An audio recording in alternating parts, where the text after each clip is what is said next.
You've been working on yourself for years. Therapy, shadow work, self-reflection, boundaries, all of it, and no one around you noticed. Your family didn't celebrate your growth. Your old friends didn't understand why you pulled back. The world didn't reward you with ease or clarity or momentum. You're still here, still struggling, still unseen, and you're starting to wonder, what was the point? Here's the truth Jung understood that the modern world refuses to tell you. The hardest years of your life weren't wasted time. They were the initiation. The years you spent confused, isolated, and breaking apart weren't obstacles. They were the process. And right now, without knowing it, you're standing at the exact psychological threshold where everything you endured begins to restructure you in a way you can't predict yet. Not because the universe owes you something, but because Jung discovered a pattern embedded in human development. The people who face their inner darkness, who sit with their suffering and refuse to numb it, who stay conscious when life strips everything away, they don't just recover. They emerge as something fundamentally different. Something the world has no category for. This video isn't about hope, it's about the architecture beneath transformation. And if you've survived your hardest years, you need to understand what's happening to you right now. Carl Jung didn't just study human psychology, he studied transformation itself. And one of his most radical insights was this: the ego has to suffer for the self to emerge. Most people hear that and think it's poetic. It's not, it's structural. Jung observed that people don't change through comfort. They don't grow through affirmations or productivity hacks or incremental self-improvement. They transform through crisis. And not just any crisis, but the kind that collapses identity, that strips away illusions, that forces you to confront the gap between who you thought you were and who you actually are. He called this process individuation, the journey from ego-based existence to self-realization. And here's what most people miss: individuation isn't a linear path of self-improvement. It's a descent. You don't climb toward your best self, you fall into your real self. That's what your hardest years were, not punishment, not bad luck, but the necessary collapse of a false identity that could no longer contain who you were becoming. Think about the years that broke you, the relationships that ended, the jobs you lost, the identities that dissolved, the moments when you looked in the mirror and didn't recognize yourself. Jung would say those weren't failures, they were initiations. The universe wasn't taking things away from you, it was removing everything that wasn't you. The problem is nobody tells you that's what's happening while it's happening. You just feel lost. You feel like you're doing everything wrong. You compare yourself to people whose lives look smooth and wonder why yours feels like controlled demolition.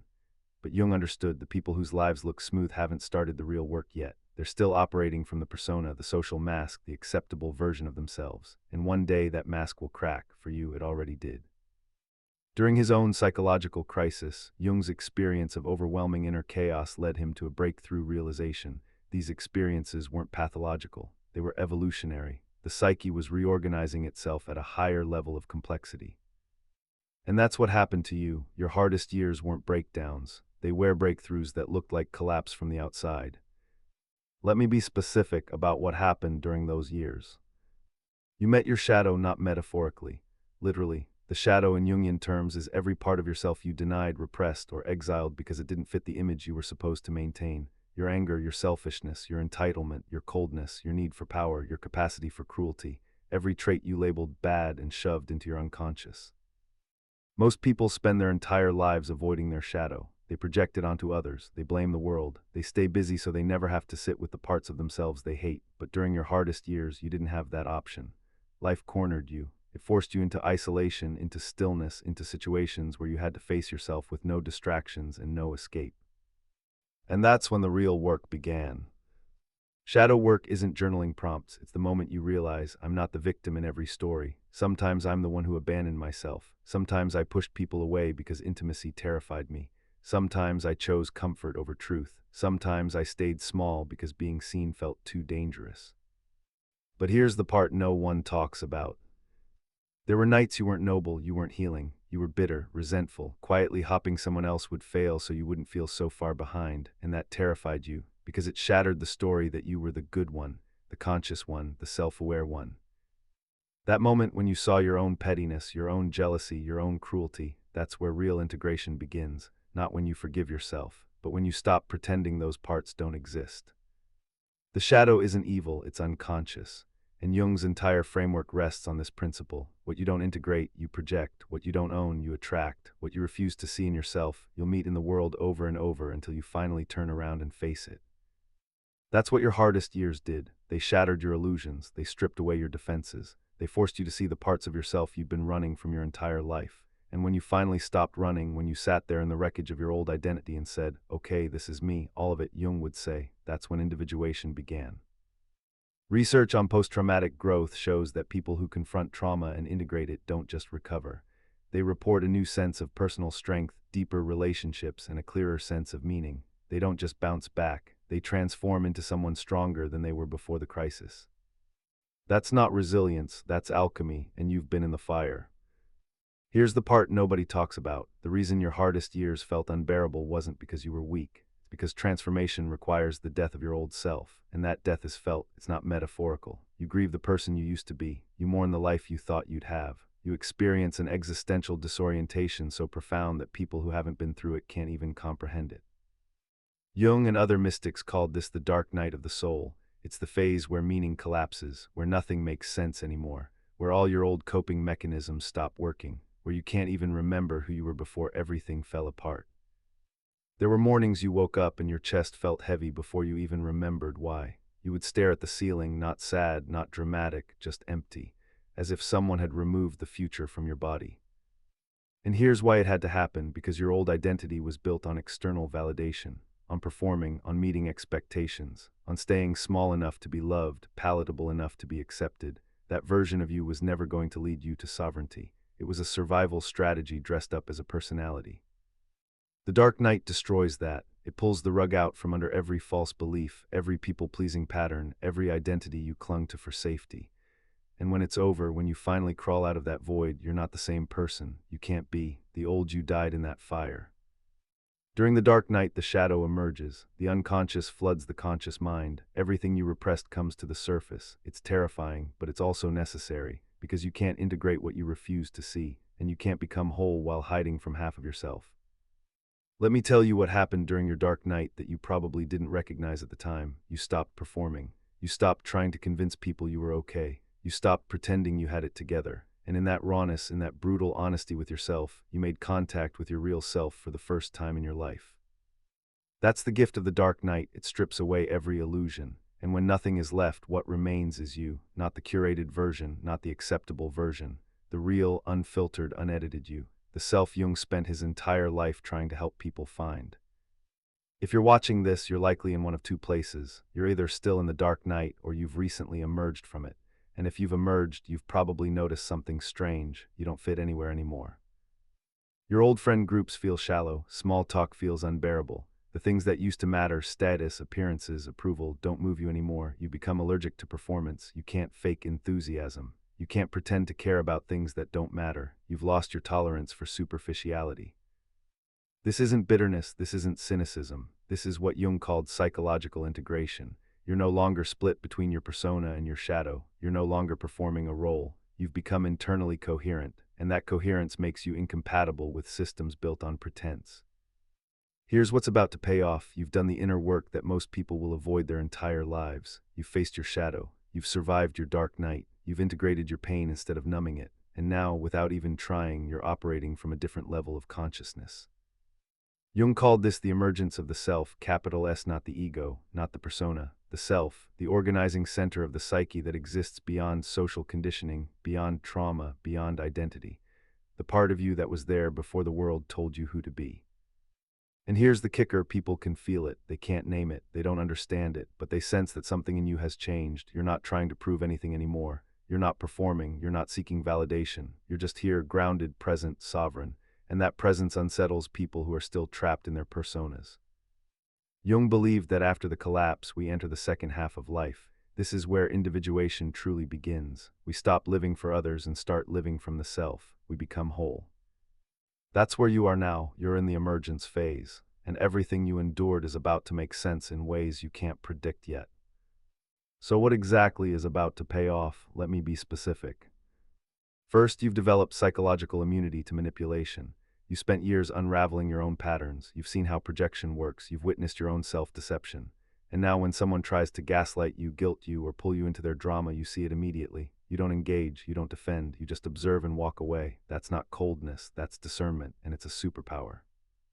Second, you become unshakable, not because nothing bothers you, but because you've already been to the bottom. You've faced your worst fears, you've survived your darkest thoughts, and now when life throws chaos at you, you don't spiral. You stay present, you feel it, you process it, and you keep moving. That stability isn't taught, it's forged. Third, you've accessed a different kind of clarity. You're no longer confused about what matters. You know who you are, you know what you value, you know what you will and won't tolerate, and that clarity cuts through all the noise. You don't need to overthink decisions anymore. You just know. Fourth, you've become a mirror. People who haven't done their inner work feel uncomfortable around you, not because you're judging them, but because your presence reflects what they're avoiding in themselves. You're no longer playing the game, you're no longer pretending, and that refusal to perform exposes the performance in others. Some people will pull away, let them, they're not your people.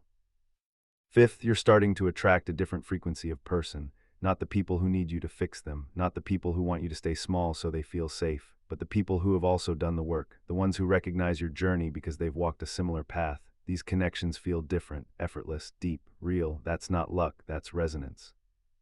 But here's the real payoff most people miss. The real payoff isn't strength, it's that you no longer need revenge, you no longer need to prove anyone wrong. The fire that once wanted to be seen has gone quiet, and that quiet is power. Transformation isn't about goals, it's about identity. When you change who you are, everything else shifts. Your decisions become clearer, your relationships become healthier, your life reorganizes around your new internal structure. That's what's happening to you. The external world hasn't caught up yet, but it will. Jung had a term for what you've become. He called it the individuated self. It means you are no longer governed by external forces. You're internally anchored. Your sense of self doesn't depend on approval, validation, or consensus. You're not reactive. You're not defensive. You're just here, operating from your own center. This is rare. Most people spend their entire lives outsourcing their sense of self to others. They need to be liked. They need to be right. They need to be seen. And when those needs aren't met, they collapse. But you've moved beyond that. You've done the work of reclaiming your projection. You've stopped expecting the world to complete you. You've become whole on your own. And here's what Jung understood that most people miss. Sovereignty isn't about control. It's about acceptance.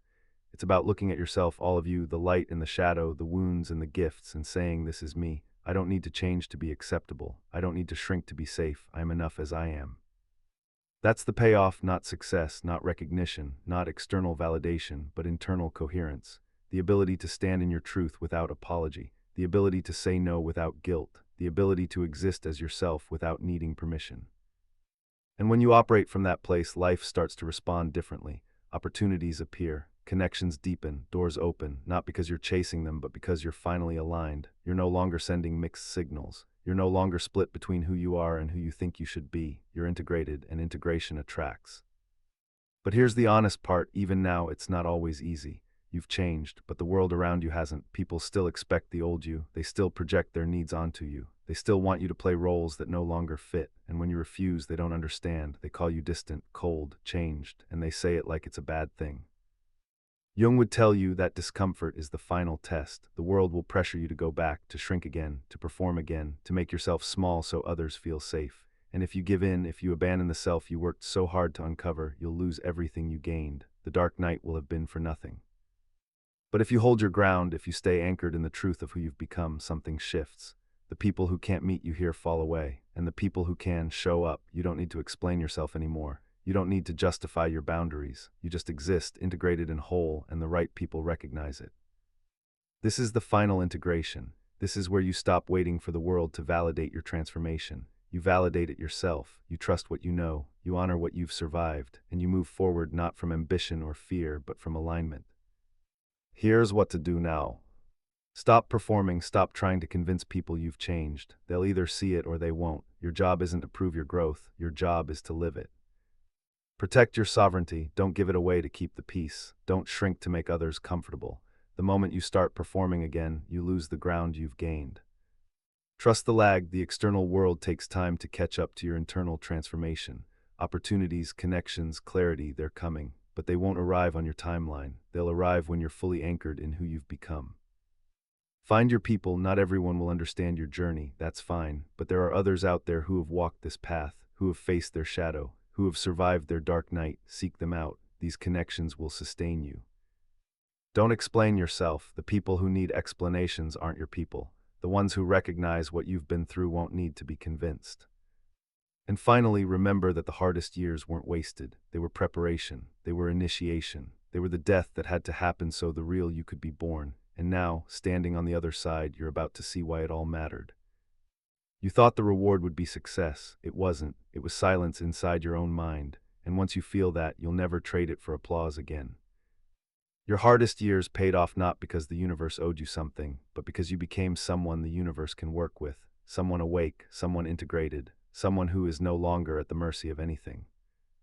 Jung spent his life trying to help people reach this point. Most never do, but you're here, you did the work, you survived the fire. And now you're standing at the threshold of a life that's no longer driven by fear, performance, or external validation. That's the payoff, that's what you couldn't imagine, and you're no longer waiting for it, you're living it.